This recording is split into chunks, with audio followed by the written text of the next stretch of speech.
What's this? So this is the Rabbit R1, and it's another AI in a box, and it's a sign of the times. So this thing here, it has a lot in common with the Humane AI, like a Pokedex, for better or for worse, but it's also supposed to have two specific things that are supposed to set it apart from that. It's supposed to, anyway. And we have to talk about it. So, stop me if this sounds familiar at any point, but check this out. This is a virtual assistant in a box, but it's a different box. This one is not wearable. It's a thing you have to carry around with you in your pocket like a smartphone. I'd say it's about... That's the Pokedex, and it's the same class as Pokedex. Like that's insane. The size of a stack of Post-its, maybe? But it's this lightweight plastic cube designed by teenage engineering. And boy, do people love some teenage engineering right now. And it's super, I mean, you can tell exactly what it is from a mile away. This thing is very recognizable. The thing has one button on the right side. That's the one you press and hold to ask it questions. And then instead of a projector, it actually does have a built-in screen here. And instead of built-in cellular, it has a SIM card tray right alongside that USB Type-C port for charging. I'd say... Okay. If you can load up slots on that, it's over. I'm buying all of it. I already bought the whole company. I'm buying the company. It does seem to send basically every single request to the cloud, but I will say it does feel significantly quicker to answer questions than the Humane AI pin. Now, that is a very, very low bar to clear, but it's consistent. It's consistently quicker. Staring at his How far food. away is I'm the moon? looking at the chat. Y'all are weird.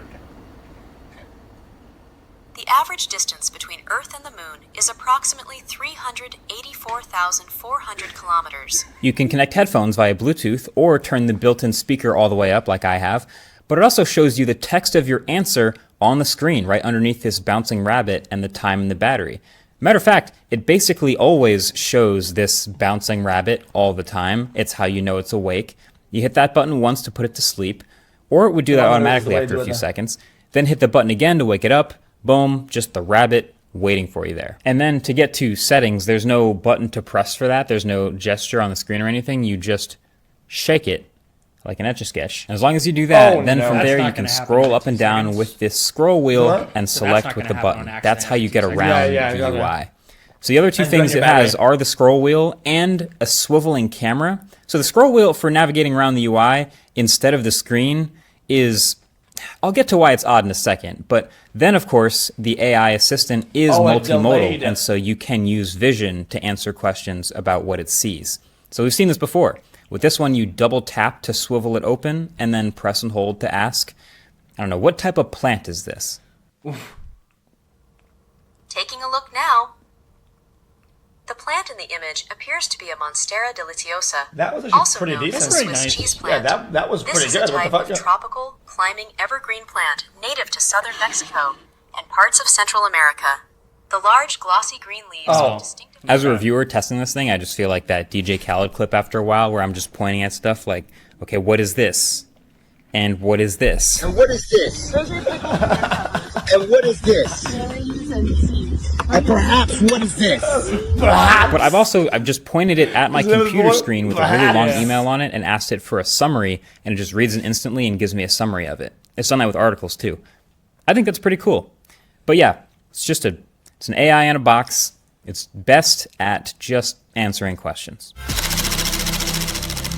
So yeah, this thing is also bad at a lot of stuff, and this list is gonna sound pretty familiar. Somehow the battery life is just as bad as the Humane pin. It has 1,000 milliamp hour battery inside, and it's brutally bad. Like, it's already bad enough when you're carrying around a whole nother device alongside your smartphone, but when this one can sit in front of you doing nothing and the battery just visibly is draining and dies in like 4 hours, then you have to charge it multiple times per day, and it's still dead when you wake up in the morning. Like, it's just exhausting. Also, it took 45 minutes to charge this tiny battery from 0 to 100. And it's also just straight up missing a ton of what I would consider just basic features. Like, it can't set alarms, can't set timers, it can't record videos, can't record photos, can't send emails, there's no calendar built in. There's just a lot of things. I'll tell you what my feature is. What my feature is, chat, is adding like walls that charge, okay?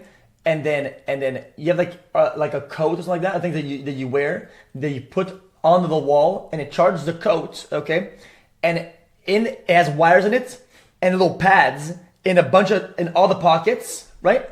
So that whenever you go out, you put your phone in your pocket and it charges by induction or whatever the fuck it's called, right? It charges your phone and your coat, whatever, your wearable, charges anything that you have in any pocket in it. And you don't have to fucking worry about charging your phone or charging all your devices.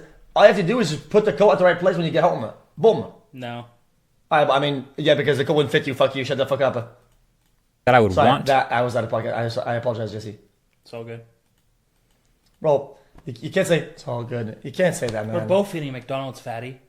Bro, if you say it's all good, I mean, bro, you're farming. All right, man, you're fucking dumb. An assistant to do, not here. And of course, being an AI assistant, it also does still hallucinate and confidently answer questions wrong. Like my baseline of asking a question that I know the answer to and then getting the wrong answer happens all the time. It's just one of the downfalls of this category. So this device was designed by Teenage Engineering, and they're really leaning into that. Like that's why, I mean, it's this bright orange. It is really quirky, friendly looking device, I would say, intentionally.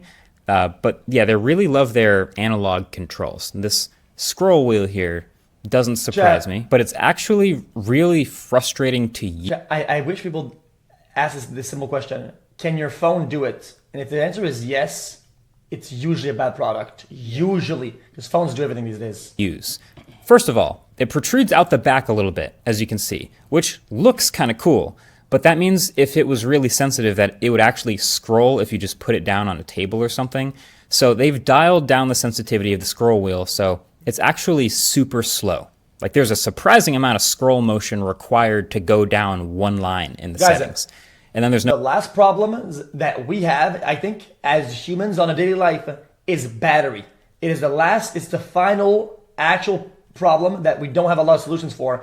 And people say, oh, dude, just get the battery that's like portable or whatever. I still think that's too dog. It's why I'm doing this coat idea and all these dumbass ideas, because battery is still shit. I hate it. no haptic feedback here as you're scrolling to help you feel it out. So fine, okay, you can get used to that.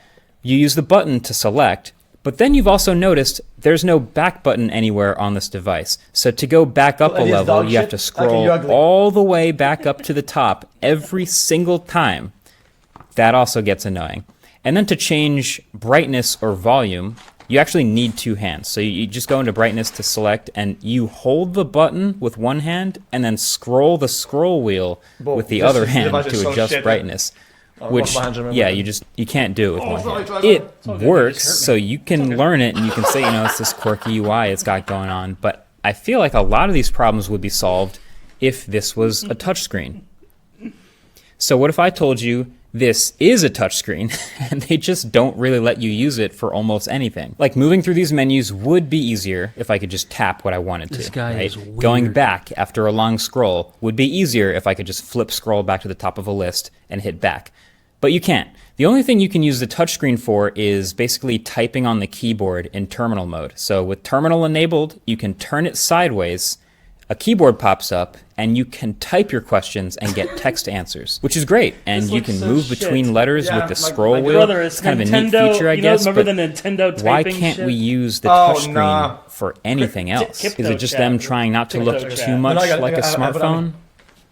Maybe. Probably.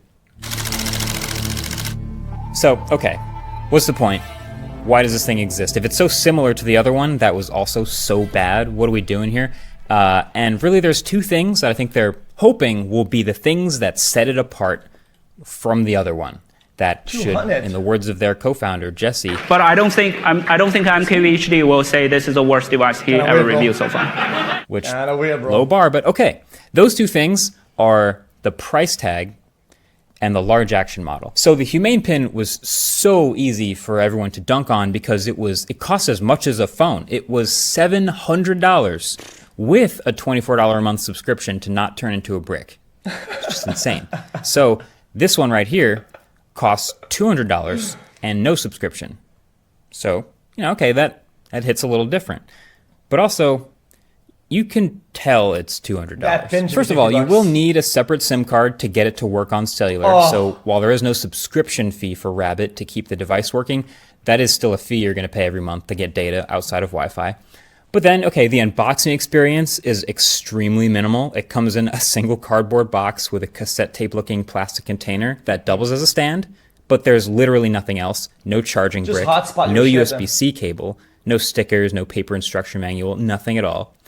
And then the R1 itself is made of plastic. Not to say that it's not built well, there's no flexing or creaking or anything like that, but it's definitely plastic. The camera, very basic. The speaker, very cheap. It's a low-end MediaTek chip inside, the same one that's in the Moto G8 Power Lite, which is like a $150 This thing is phone. dog shit. It's shit. I mean, all the you know what's okay. People want to not gonna like the steak. Barely reviewable. It's a 20-minute video, by the way. Yeah, I think it means that like there's not much there. It's like it's just bad, Yeah. Like what? Here's a medium heat taken. These products are all shit and they're all pretty much scams because of how bad they are, right? But it's giving people ideas to. It's gonna opening up this kind of like market for people to go like, oh wait a minute, I can do this. And sometimes it's all it takes like something really bad to be like, oh, I'm gonna do this. And before anybody does it, nothing really moves. It really helps, believe it or not, that have dog shit.